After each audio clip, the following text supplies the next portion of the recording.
हम सभी लोग इंग्लिश लैंग्वेज में कम्युनिकेट तो करते हैं, लेकिन कहीं ना कहीं हमारे मन में एक बात होती है कि हम जो इंग्लिश बोल रहे हैं वो इंग्लिश हमारे आसपास के लोगों जैसी ही है।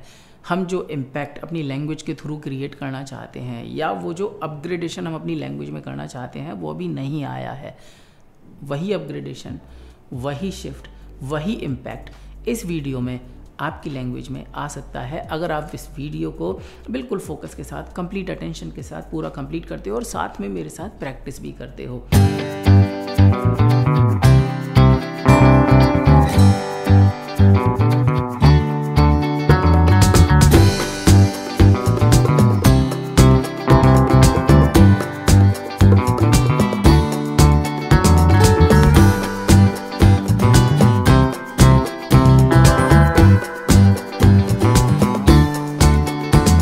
मेरा नाम है Akash V Sharma, I am the founder of Motivate Me. और जब मैं अपने स्टूडेंट्स को कम्युनिकेशन स्किल्स में ट्रेन करता हूँ, जब मैं उनको हेल्प करता हूँ कि वो अपनी लैंग्वेज में अलॉन्ग विद अदर थिंग्स, जब वो प्रेजेंटेशंस देते हैं या अदर थिंग्स करते हैं, apart from that I am particularly here talking about the language thing. So how they create a shift in their language that comes with language enrichment. यहाँ पर बात आती है लैंग्वेज एनरिचमेंट की। अच्छी इंग्लिश कौन सी है? जो इंग्लिश सुनने में अच्छी लगे। और सुनने में अच्छी इंग्लिश कौन सी लगेगी? जिसे आप महसूस कर सको, जिसे आप देख सको। तो हम जनरली क्या करते हैं जब हम इंग्लिश बोल रहे होते हैं कि हम ट्रांसलेशन वाली इंग्लिश बोलते हैं। हम वर्ड जो हमारे दिमाग में आता है उसकी इंग्लिश सोचते हैं और उसको बोल देते हैं। एग्जाम्पल के तौर पे अभी मैं केवल एक सेंटेंस बताऊंगा और बाकी सेंटेंसेस बाद में बताऊंगा। मान लीजिए हमें बोलना है मैं कोई बच्चा थोड़ी हूँ, तो हमारा दिमाग तुरंत काम करेगा इस बात पे कि भाई बच्चे को चाइल्ड बोलते हैं और इस तरह से इसकी ट्रांसलेशन बनेगी I am not a child. लेकिन ये तो ट्रांसलेशन हुआ और यही तो वो चीज़ है जो हम हमेशा से करते आ रहे हैं, जिसकी वजह से हमारी जो इंग्लिश है वो वैसी ही बनी हुई है जैसी हमारे आसपास के लोगों की है। वो शिफ्ट आ ही नहीं रहा है। लेकिन अगर इसी सेंटेंस को मैं ऐसे बोलूँ I am not born yesterday, तो आप बोलोगे यार ये तो थोड़ा डिफरेंट है, ये लॉजिकल है, ये विविड है, ये इमोशनल है। तो आपकी लैंग्वेज में लॉजिकल इनपुट देने के लिए, इमोशनल शिफ्ट क्रिएट करने के लिए और विविडनेस लाने के लिए आज की वीडियो में मैं आपके साथ 12 लैंग्वेज एनरिचमेंट सेंटेंसेस शेयर करने जा रहा हूँ। इन 12 सेंटेंसेस को आप मेरे साथ प्रैक्टिस करिएगा। वीडियो को पॉज कर करके हर सेंटेंस के बाद अपनी तरफ से 4 से 5 सेंटेंसेस बनाइएगा। अगर पॉसिबल है आपके पास कोई ऐसी डायरी या नोट्स हैं जिसमें आप अपनी इंग्लिश लैंग्वेज का वर्क करते हैं या कहीं भी आप उनको लिख भी सकते हैं, किसी ब्लैंक शीट पर लिख सकते हैं, जिससे क्या होगा कि आप उन सेंटेंसेस को फ्यूचर में यूज़ कर पाएंगे। खाली इस वीडियो को देखकर वाव कह के नहीं चले जाएंगे, क्योंकि मेरा जो पर्पज़ है वो यहाँ पर ये नहीं है कि आप खाली इस वीडियो को देखें, फील गुड करें और चले जाएं। नहीं, मेरा पर्पज़ है आपकी लैंग्वेज में शिफ्ट आना चाहिए, वो चेंज आना चाहिए and you should be able to speak with a difference in front of people in your communities, in your circle and create that impact that you have always wanted to create. Now let's proceed with the video. Our first sentence of the day is all we got was just cold drink in the party. अब देखिए, मुझे party में केवल cold drink ही मिली। अगर मैं इसे translate करके बना रहा होता तो मैं कैसे बोलता? I got only cold drink in the party. मैंने तो ट्रांसलेशन कर दिया। लेकिन यहाँ पर अगर इमोशनल पॉइंट ऑफ व्यू से देखा जाए, लॉजिकली देखा जाए, तो ये ज़्यादा ब्यूटीफुल लग रहा है। इसी से मेरी जो लैंग्वेज है वो एनरिच हो गई। All we got was just cold drink in the party, या फिर all we got in the party was just cold drink. तो आप देखिए कितना इसमें इन्वर्स फीलिंग है सेंटेंस के अंदर। ऑल वी गॉट लगा तो ऑल है, लेकिन इसका जो भाव आ रहा है सेंटेंस का वो आ रहा है कि हमें केवल कोल्ड ड्रिंक ही मिली। तो हम तो ओनली लगाकर बना रहे थे, यहाँ पर ऑल लगा के बनाया है। So all we got was just cold drink in the party. तो ऑल वी गॉट को हमें यहाँ से ले लेना है। ऑल वी गॉट यूज़ करके हम कोई भी सेंटेंस बना सकते हैं। एक दो मैं बता देता हूँ, बाकी आप वीडियो पॉज करके अपने माइंड में बनाकर देखिए और बाद में भी आप ट्राई कर सकते हो। All we got was just khichdi in the dinner. All we got was nothing in the party और in the fair. All we got was boredom in the party. तो हमें पार्टी में केवल बॉर्डम मिली, पार्टी में केवल कोल्ड ड्रिंक मिली। ऐसे करके आप कुछ भी बना सकते हैं, लेकिन भाव क्या है? कुछ कम और थोड़ा मिलने के लिए यूज़ क्या कर रहे हैं? ऑल यूज़ कर रहे हैं। सेकंड सेंटेंस क्या है हमारा? You offered me sweets kind of which reminds me of Bikaner वाला।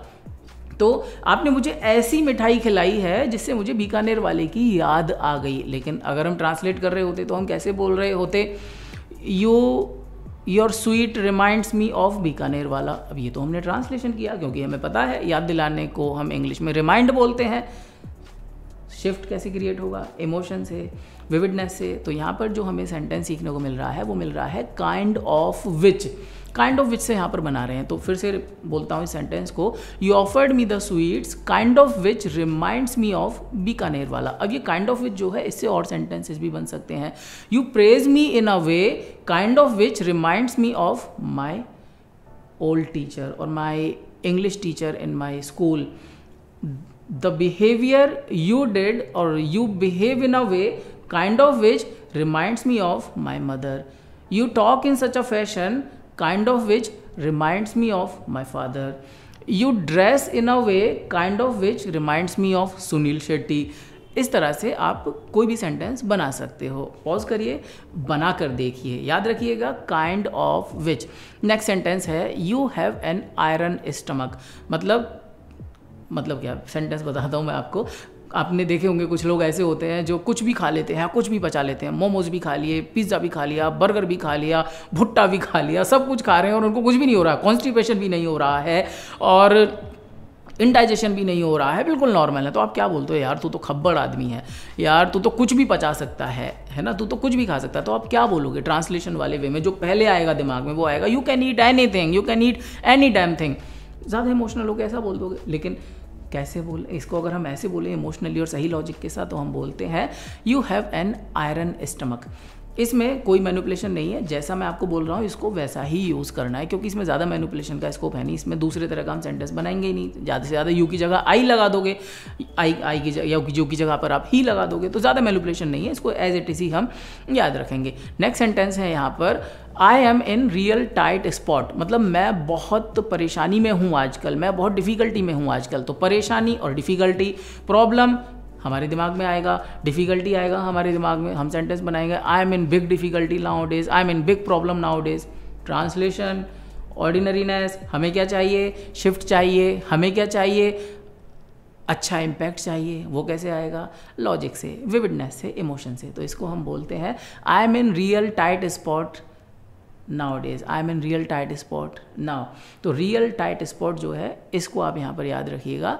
और ज़्यादा इसमें मैनिपुलेशन नहीं है। सेंटेंस में भी आई की जगह ही, शी और यू, वी, दे, ये सब लगा सकते हो। नेक्स्ट सेंटेंस है यहाँ पर were you out of mind to say this.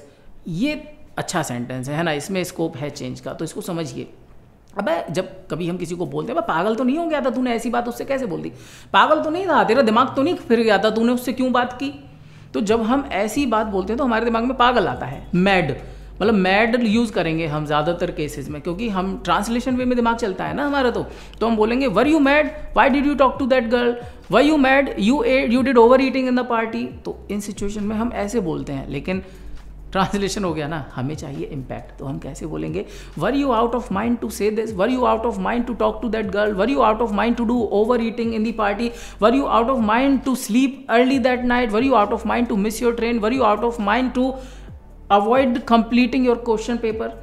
ऐसे करके आप किसी को भी बोल सकते हो, बना कर देखिए। और आउट ऑफ माइंड यहाँ पर ध्यान रखिएगा, ये यहाँ पर हमारी की है लैंग्वेज एनरिच करने की। तो आउट ऑफ माइंड से हम इस चीज़ को कर सकते हैं। अगला सेंटेंस यहाँ पर आता है I have come to the end of my patience. जब हम कई बार बोलते हैं कि हाँ भाई मुझे गुस्सा आ रहा है, तो हम गुस्सा यूज़ करेंगे एंग्री। और हम कैसे बोलेंगे ट्रांसलेशन में आई एम गेटिंग एंग्री। मुझे लगता है इसके अलावा इससे ज़्यादा हम नहीं सोचेंगे यहाँ पर, है ना, इससे ज़्यादा हमारे दिमाग में नहीं आएगा।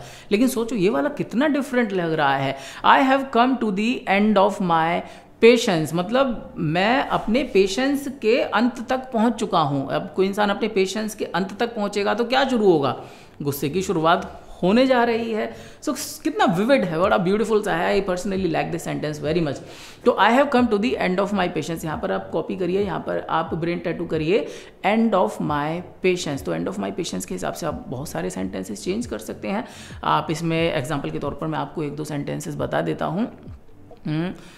माई friends behaviour brought me to the end of my patience. अब आप देखिए आई हैव कम में खाली मैं ऐसे यूज़ नहीं करूँगा, he has come to the end of my patience, my mother has come to the end of my patience. यहाँ पर तो आप सेंटेंस चेंज कर सकते हो, है ना, जैसे मैंने अभी यहाँ पर सेंटेंस चेंज किया। और मैं बताता हूँ यहाँ पर हिज मिसबिहेवियर ब्रॉट मी और took me to the end of my patience. So इस तरह से आप भी वीडियो पॉज करिए, सेंटेंस बनाकर देखिए। एंड यस, यहाँ पर बहुत इंपॉर्टेंट इन्फॉर्मेशन मैं आपके साथ शेयर करना चाहूँगा। Although I believe that you are really enjoying this video and I am able to add that value to your life, and after learning these things you would be able to make a difference and speak with a difference in your communities and with your people. But अगर आप चाहते हो कि हाँ आप हमारे साथ एक हीरोइक जर्नी की शुरुआत करें, अपने पर्सनल ट्रांसफॉर्मेशन की, अपने कम्युनिकेशन शिफ्ट की और पब्लिक स्पीकिंग की, तो आप हमारी वेबसाइट पर जाकर हमारे कोर्सेज़ को देख सकते हैं। There are an number of beautiful courses that can take you from where you are to where you want to be. They are highly promising in nature, so I think you are going to like them, you are going to love them. If you want to begin, kindly go to the website and explore them. Now we want to move to the next sentence of the day, that is don't try my patience. मतलब मुझे गुस्सा मत दिलाओ। अब गुस्सा दिलाने को बोलते हैं इंसेंस, तो हो सकता है आपके दिमाग में आएगा डोंट इंसेंस मी, या फिर ज़्यादा से ज़्यादा कुछ लोग बोलेंगे पॉजिटिव वर्ब यूज़ करके डोंट मेक मी एंग्री। अब don't make me angry, don't incense me, ये क्या है? ये ट्रांसलेशन वाली लैंग्वेज है। हम कैसे बोल रहे हैं? डोंट ट्राई माई पेशेंस, मतलब जो मेरा पेशेंस है ना उसकी परीक्षा मत लो। देखो कितना सुंदर भाव है इस सेंटेंस के अंदर, मेरे पेशेंस की परीक्षा मत लो। So don't try my patience.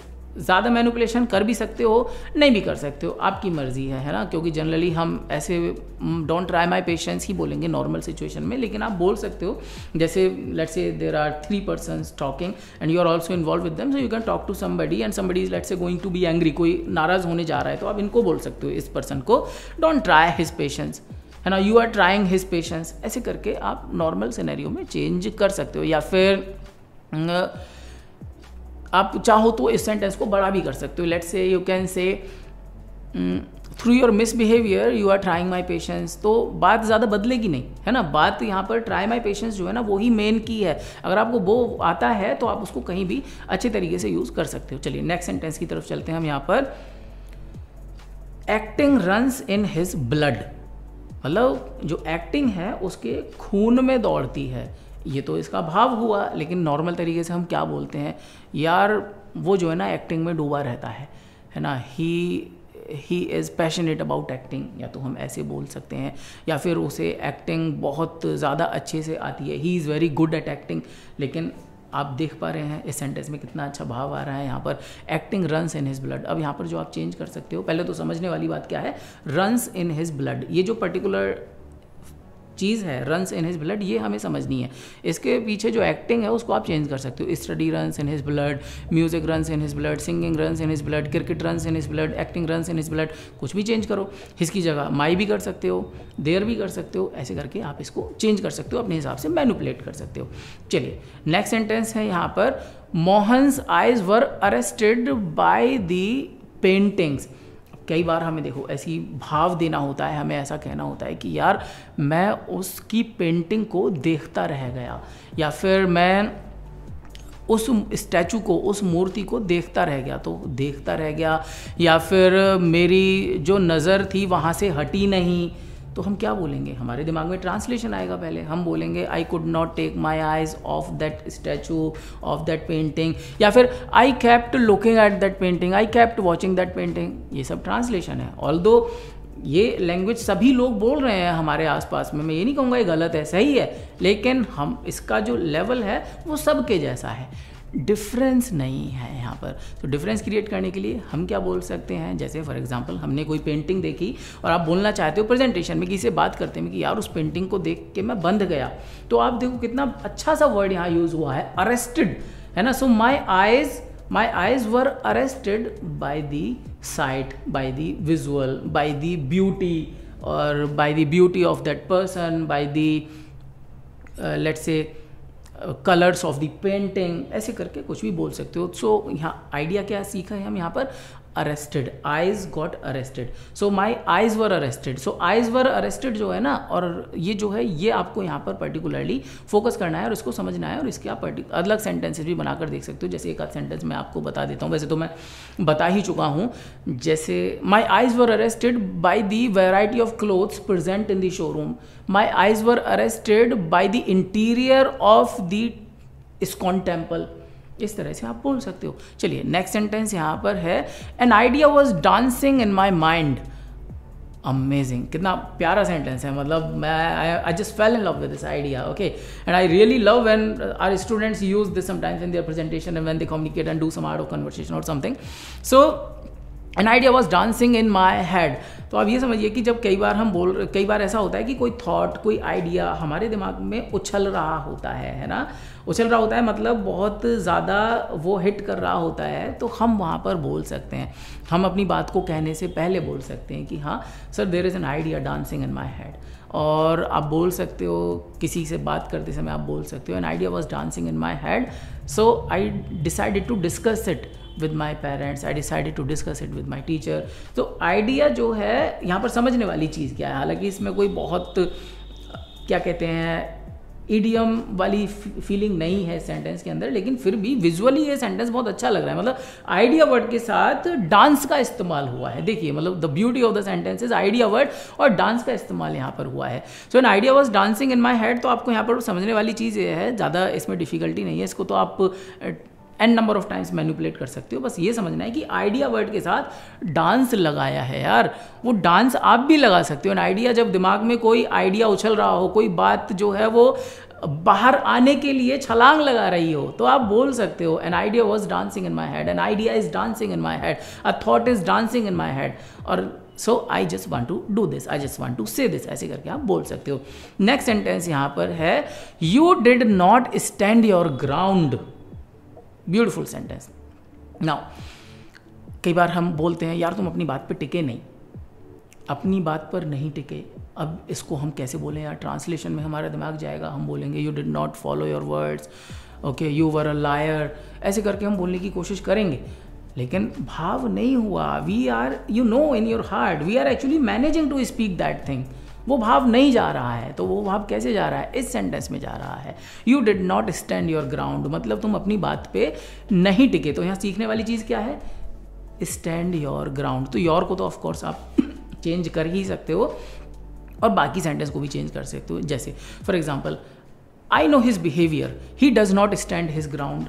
देखो चेंज हो गया. बाकी सेंटेंस आप बनाइए, है ना, पॉज करिए वीडियो को और बना कर देखिए और लिखते रहना यार, है ना, लिखते रहना, कहीं पे यूज़ होगा, काम आएगा, क्योंकि मैं लास्ट में आपको बताऊंगा कि कैसे आप इस चीज़ को अपने इम्प्लीमेंटेशन में ला सकते हो, अपनी लाइफ का पार्ट एंड पार्सल बना सकते हो इसको. हाँ, अगर आपने ईडीएम वाली वीडियो नहीं देखी है तो आप चैनल पे जाके, मैं यहाँ पर आई बटन पे लिंक देने की कोशिश करूँगा कि आप ईडीएम वाली वीडियो ज़रूर देखें. वहाँ पर मैंने कुछ ऐसे ही, जैसे मैंने यहाँ पार्ट एंड पार्सल यूज़ किया और भी ईडीएम्स यहाँ पर यूज़ किए मैंने, उनको आप फ्रीक्वेंटली यूज़ कर पाएंगे, तो इस वीडियो को आप ज़रूर देखिएगा. नेक्स्ट सेंटेंस है यहाँ पर the distance is taking effect on you. मतलब जब किसी चीज़ का आपके ऊपर असर होना शुरू होता है तो आप क्या बोलेंगे, टेकिंग इफेक्ट बोलेंगे. नहीं तो हम इस चीज़ को कई बार नहीं बोल पाते हैं, हम जनरली बोलेंगे. जैसे फॉर एग्जांपल आपने कम्युनिकेशन स्किल्स की ट्रेनिंग शुरू करी, लेट्स से मोटिवेट मी के साथ शुरू करी, और आपका कोई क्लोज फ्रेंड है और वो आपसे कहता है कि यार तेरे पे असर हो रहा है, तो वो कई बार उसको इस तरह से बोलेगा you are improving, I can see some improvement in you after the training. लेकिन सोचो इस तरह से अगर बोलें तो I think the training you are doing is taking effect on you. I think your hard work is taking effect on you. I think your efforts are taking effect on your performance. इस तरह से आप इन sentences को practice कर सकते हैं. और जिस तरह से मैंने आपको 12 सेंटेंसेस बनाए हैं, आप भी समझ गए होंगे कि इन 12 सेंटेंसेस को 1200 सेंटेंसेस में आप आराम से कन्वर्ट कर सकते हो. And these 12 sentences are quite enough to give that immediate initial radical shift that you should be giving in your language, and you have been awaiting for this for so long. मुझे उम्मीद है आपको पसंद आई होगी ये video, तो आप इस चीज़ को फॉलो करने पे ध्यान दीजिएगा. Thank you very much for watching this video. If you enjoyed watching this video and we could add value to your life, kindly support us by liking this video and sharing it with your friends and in your communities. And yes, don't forget to subscribe to our channel. Moreover, I invite you to go to our website and explore our programs, because they can take you from where you are to where you want to be. See you in the next video.